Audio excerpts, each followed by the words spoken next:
নবীর সাহাবী হযরত উরওয়া ইবনে মাসউদ রাদিয়াল্লাহু তাআলা আনহু বলেন, এমন নবীর কাছে গেলাম, ওনার থুতু মুবারক যখন ফেলতেছে আমি উরওয়া ইবনে মাসউদ রাদিয়াল্লাহু তাআলা আনহু দেখতে পেয়েছি আল্লাহর নবীর থুতু মুবারক গুলি ওই সাহাবায়ে কেরামরা নিজের হাতের তালুতে নিয়ে চেহারা এবং গায়ের মধ্যে মালিশ করতেছে।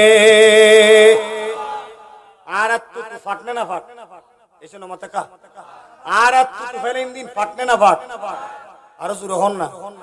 নবীর থুতু তো নবীর থুতু ফাকলি বিকে হাত দিলে না এই বেয়াদব হলো কদুন কয়তো নবী হাত দিলে মানুষ কত বড় ডিলে শোন পৃথিবীর মতো ডিলে আর কেউ নাই, ঠিক না বেঠিক?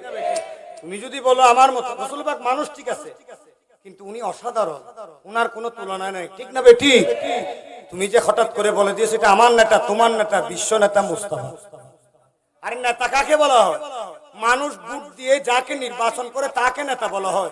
তুমি কি রাসূল বানিয়েছো নাকি আল্লাহ বানিয়েছেন রাসূল? তো তুমি কিভাবে নেতা বলবে?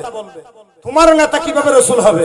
তোমার নেতা হবে একটু একটু হলে, তোমার নেতা হবে সাধারণ মানুষ যাকে ভোট দিয়ে নেতা বানাবে। তাই আল্লাহর নবীকে নেতা বলা যাবে না।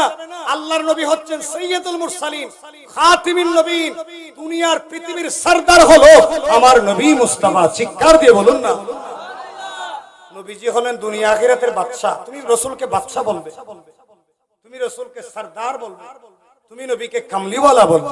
সুবহানাল্লাহ বলবে। এটাই হচ্ছে নবীর শানে তাজিম করা।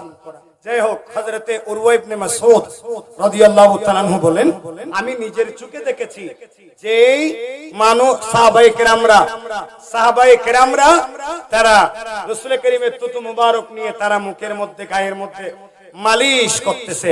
শুধু তাই না, আমি দেখতে পেয়েছিলাম তারা রাসূল করিমের পসিনা মুবারক, ঘাম মুবারক শিশিরের মধ্যে নিচ্ছে। আমি দেখতে পেয়েছিলাম আল্লাহর নবীর থুতু মুবারক সাহাবায়ে কেরামরা নবীর তাজিমাতে এইগুলোকে মুখ থেকে ফেলতে দেরি আমার নবীর কাশ, আমার নবীর থুতু মুবারক সাহাবায়ে কেরামরা হাতের তালুতে নিয়ে চেহারা এবং গায়ের মধ্যে মালিশ করতেছে।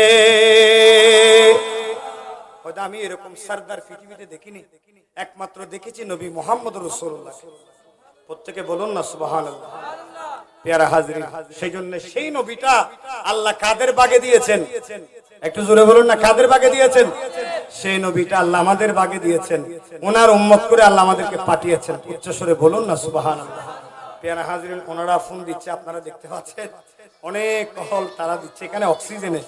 ইনশাআল্লাহ আমি আমার ওয়াদা মোতাবেক আমি এটা অনেক আগেও বলে রেখেছি, আমি 10টা পর্যন্ত ইনশাআল্লাহ ইশারের নামাজের পর থেকে থাকবো।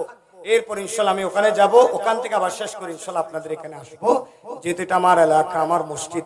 যদি আমি একটু যদি হতো তাহলে দাওয়াতটা যদি না বলতাম তাহলে আমি আপনাদের সাথে থেকে যেতাম। আপনারা কেউ মনে কষ্ট আনবেন না। আমি চাচ্ছি এখান থেকে তাড়াতাড়ি গিয়ে এখানে আলোচনা করে আবার এখানে আসার জন্য। প্যারা হাজরিন, আল্লাহ আমাদের সবাইকে বোঝার তৌফিক দান করুক।